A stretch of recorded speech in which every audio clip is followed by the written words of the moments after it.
Teman-teman, ada sapi merah yang sedang disiapkan oleh Yahudi Israel.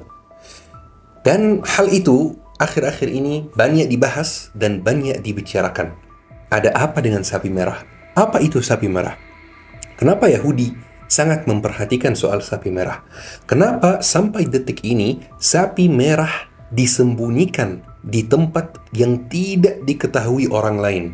Apakah benar-benar mereka ingin menyembelih sapi merah itu dan menghancurkan Masjid Al-Aqsa? Apakah ini salah satu tanda hari kiamat? Teman-teman, sering sekali ketika saya mengisi ceramah di masjid membahas Palestina, saya ditanya oleh jamaah, "Syekh, apa itu sapi merah? Atau apakah sapi merah itu benar ada?" Dan jawabannya teman-teman, sapi merah itu benar-benar ada teman-teman. Itu bukan cerita fiksi misalnya. Dan menurut saya, ini awal mula kehancuran teman-teman. Dan ini salah satu tanda bahwa kita ini benar-benar menuju sebuah kejadian besar. Tapi biar kita bisa memahami soal sapi merah itu, ada dua istilah penting yang kita harus pahami dulu dalam akidah Yahudi. Jika kita memahami dua istilah ini dengan baik, Syekh jamin bahwa teman-teman akan pahami banyak hal yang terjadi atau banyak hal yang Israel lakukan. Dua istilah ini, yang pertama adalah Mesias atau Masayah gitu ya. Istilah yang kedua adalah Haikal Sulaiman atau mungkin di keyakinan lain ya, Bait Salomo gitu, Haikal Sulaiman. Kita perlu memahami dua istilah ini dulu teman-teman. Isa Al-Masih teman-teman atau Yesus Kristus. Mungkin teman-teman akan komentar dua-duanya adalah dua sosok yang berbeda, tetapi teman-teman ini mungkin pembahasan lainnya. Isa Al-Masih adalah seorang nabi, seorang rasul, seorang manusia. Dalam akidah Yahudi teman-teman, mereka punya kepercayaan yang namanya Mesias. Dalam akidah Yahudi, Mesias itu akan datang suatu hari untuk menunjukkan jalan yang benar kepada Yahudi. Karena Yahudi itu biasanya harus dikirim rasul dan nabi terus teman-teman. Karena mereka itu sering menyimpang itu, menyimpang dari ajaran tauhid, menyembah Allah Subhanahu wa taala. Makanya dalam akidah Yahudi, mereka akan dikirim seorang nabi rasul namanya Mesias, ya.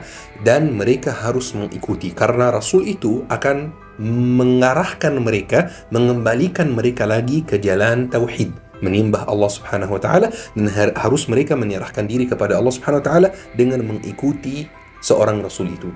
Ini konsep yang benar ada di akidah Yahudi. Tetapi mereka mengubah konsep Mesias dalam akidahnya sendiri. Mereka memalsukan konsep Mesias dalam akidahnya sendiri. Dan mereka sekarang berpendapat bahwa Mesias itu benar ada, tetapi akan datang di akhir zaman untuk mengumpulkan dan menyatukan seluruh umat Yahudi yang ada di dunia. Dan umat Yahudi akan dipimpin oleh Mesias itu untuk menjadi rajanya dunia dan menguasai seluruh dunia, menjajah seluruh dunia, kemudian kiamat, kemudian dunia ini berakhir. Ini konsep baru, konsep yang dipalsukan teman-teman. Tetapi sebenarnya Allah Subhanahu wa taala sudah kirim Mesias itu. Allah Subhanahu wa taala sudah kirim Mesias yang sesuai konsep asli, bukan konsep yang dipalsukan. Mesias itu adalah Nabi Isa, Isa Al-Masih. Ada kemiripan teman-teman antara kata Mesias dan kata Masih, betul teman? Karena memang dua-duanya dari akar kata yang sama.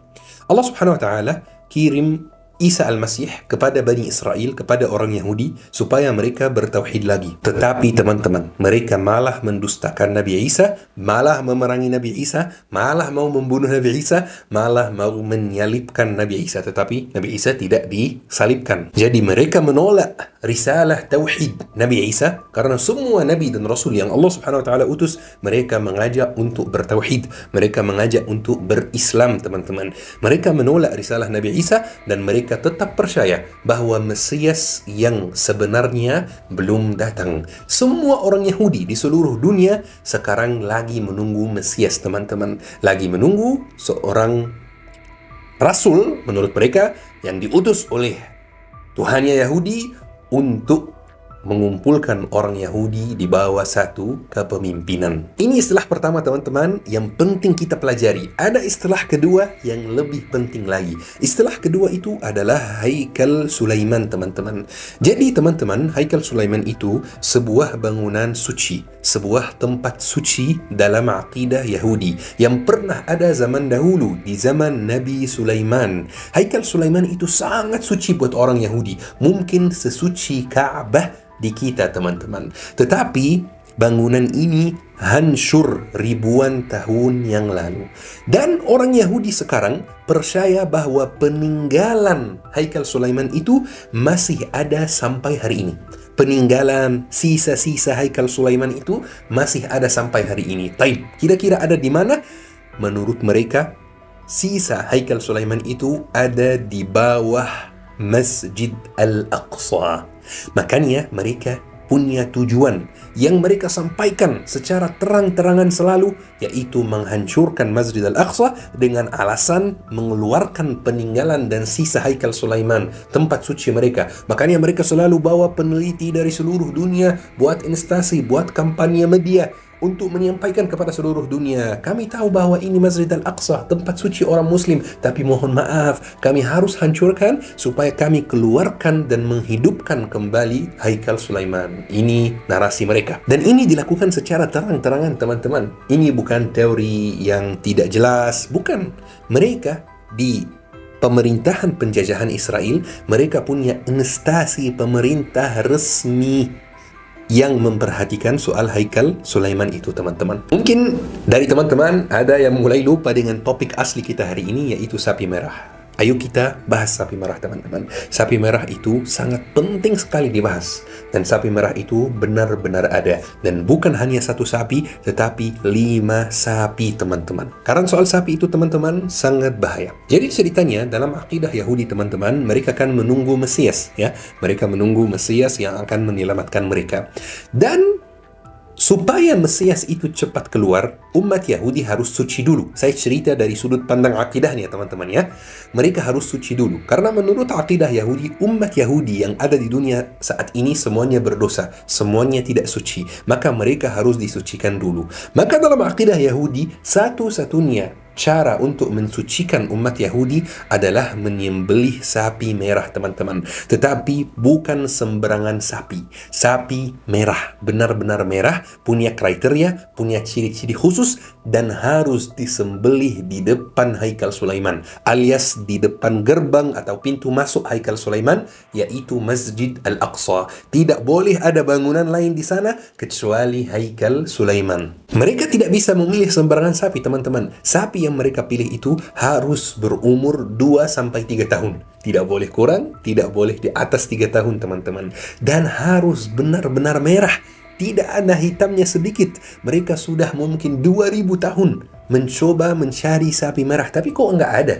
Yang adanya sapi merah itu memang susah didapat. Kalaupun ada, biasanya ada hitamnya sedikit, ada putihnya sedikit, ada warna lain. Maka tidak memenuhi syarat.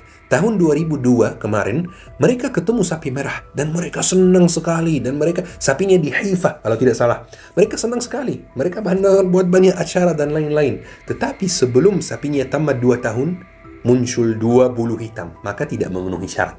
Maka salah satu syaratnya adalah sapinya harus benar-benar merah.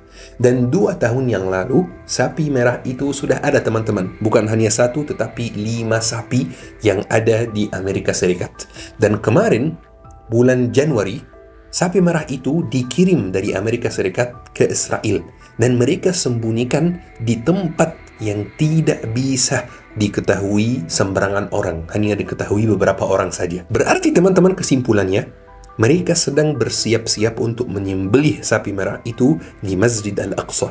Dan tidak boleh mereka menyembelih sapi merah itu kecuali kalau mereka menghancurkan Masjid Al-Aqsa teman-teman. Itu yang bikin umat Islam sangat khawatir teman-teman. Dan cara menyembelih sapi merah itu pun tidak boleh menyembelih begitu saja. Itu ada caranya teman-teman. Sapi merah itu disembelih dulu. Kalau sudah disembelih, darahnya dicampur dengan padi. Kalau sudah dicampur dengan padi, sapi merah itu dibakar. Kemudian setelah dibakar, debunya dicampur dengan air. Dan debunya itu dipakai untuk menyiram seluruh umat Yahudi yang ada di dunia ini, supaya umat Yahudi suci, supaya Mesias keluar, supaya mereka menjadi rajanya dunia. Ini konsepnya mereka, teman-teman.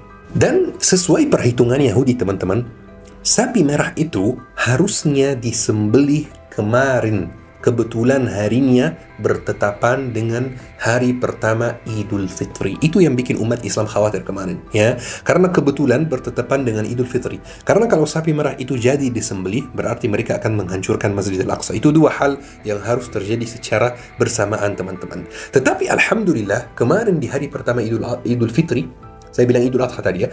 Alhamdulillah, kemarin di hari pertama Idul Fitri, mereka tidak menyembelih sapi merah. Tetapi itu tidak berarti mereka membatalkan rencananya.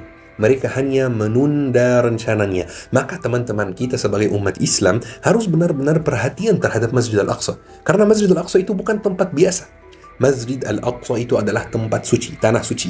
Rasulullah SAW bersabda, "La tushaddu rihalu illa ila thalathati masajid." Tidak diperkenankan melakukan perjalanan jauh kecuali ketiga tempat.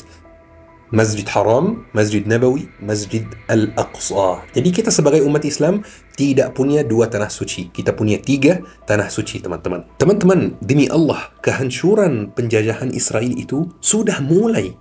Mereka sudah mulai hancur, teman-teman. Demi Allah, teman-teman, saya percaya bahwa generasi kita ini adalah generasi yang akan melihat Masjid Al-Aqsa itu sudah merdeka. Demi Allah, teman-teman, saya percaya bahwa kita insya Allah akan melihat Masjid Al-Aqsa sudah merdeka. Bahwa kita insya Allah akan salat di dalam Masjid Al-Aqsa dalam keadaan sudah merdeka. Ada pengamat politik Israel yang menulis sebuah artikel. Dia itu bukan sembarangan orang. Dia pengamat politik asal Israel. Dia menjelaskan bahwa sekarang Israel mulai proses kehancuran. Coba bayangkan, warganya sendiri yang mengatakan seperti itu, bukan kita. Dia mengatakan bahwa ada 5 tanda yang menunjukkan bahwa Israel itu akan segera hancur. Tanda pertama, hilangnya ikatan yang dulu mengikat dua golongan besar dalam masyarakat Israel. Dua golongan besar itu maksudnya golongan agamis dan golongan sekuler. Dulu ada ikatan antaranya dan mereka bisa bekerja sama. Sekarang mereka berantem terus, katanya. Tanda yang kedua, support yang luar biasa yang Palestina dapat dari banyak negara. Itu tidak pernah terjadi sebelumnya.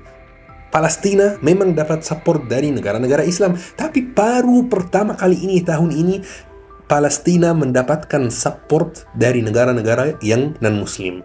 Tanda yang ketiga, sekarang di Israel kondisi ekonominya parah. Yang miskin tambah miskin, yang kaya tambah kaya. Tanda keempat, ketidakmampuan tentara penjajahan Israel itu untuk menjaga warga sipil, teman-teman. Ada sekitar 120.000 warga sipil Israel yang diusir oleh tentaranya sendiri dari daerah-daerah yang berbatasan dengan Gaza ke tempat-tempat lain, mengungsi ke tempat-tempat lain di dalam Israel. Tanda yang kelima, berubahnya pandangan pemuda-pemudi Yahudi tentang Israel, khususnya pemuda-pemudi Yahudi yang di luar Israel. Sekarang banyak pemuda-pemudi Yahudi yang mulai sadar bahwa Israel itu hanya sebuah penjajahan yang akan hilang suatu hari. Sebagaimana penjajahan Belanda di Indonesia hilang, alhamdulillah, dan orang Indonesia berusaha dan mereka melawan penjajahan dengan kuat. Sebagaimana penjajahan Inggris di Mesir hilang, diusir, dikeluarkan dari Mesir. Sebagaimana penjajahan di luar lain, di negara lain hilang, teman-teman. Banyak pemuda-pemudi Yahudi yang mulai sadar itu dan bahkan mereka mulai support Palestina, teman-teman. Jadi teman-teman, kesimpulannya, kita tidak tahu sapi merah itu kapan disembelih. Tapi yang pasti itu tidak jauh lagi, ya, tidak lama lagi.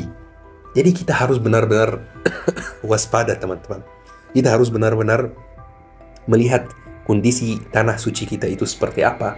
Kita harus selalu support Palestina, teman-teman. Support Palestina itu bisa dengan berbicara tentang Palestina di sosmed, bisa dengan mengajarkan anak kita tentang Palestina, bisa dengan donasi, tapi pastikan dulu donasi ke tempat yang benar. Ya teman-teman, kalau donasi itu harus ke tempat yang benar-benar dipercaya. Saya tidak akan merekomendasikan teman-teman, tapi teman-teman bisa cari sendiri mana tempat terpercaya untuk donasi ke Palestina, teman-teman. Teman-teman yang dirahmati oleh Allah Subhanahu wa Ta'ala, yang pasti kita ini sudah di akhir zaman. Dan di akhir zaman itu ada kebenaran, ada kebatilan. Tinggal kita yang memilih. Kita mau berada di barisan kebenaran atau di barisan kebatilan. Ini pilihan kita sendiri. Pilih sendiri, teman-teman. Mudah-mudahan apa yang disampaikan hari ini bermanfaat. Ayo kita tutupi kajian hari ini dengan doa kafaratul majlis. Subhanakallahumma bihamdik, asyhadu an la ilaha illa anta, astaghfiruka wa atubu ilaik. Syukran, wassalamualaikum warahmatullahi wabarakatuh.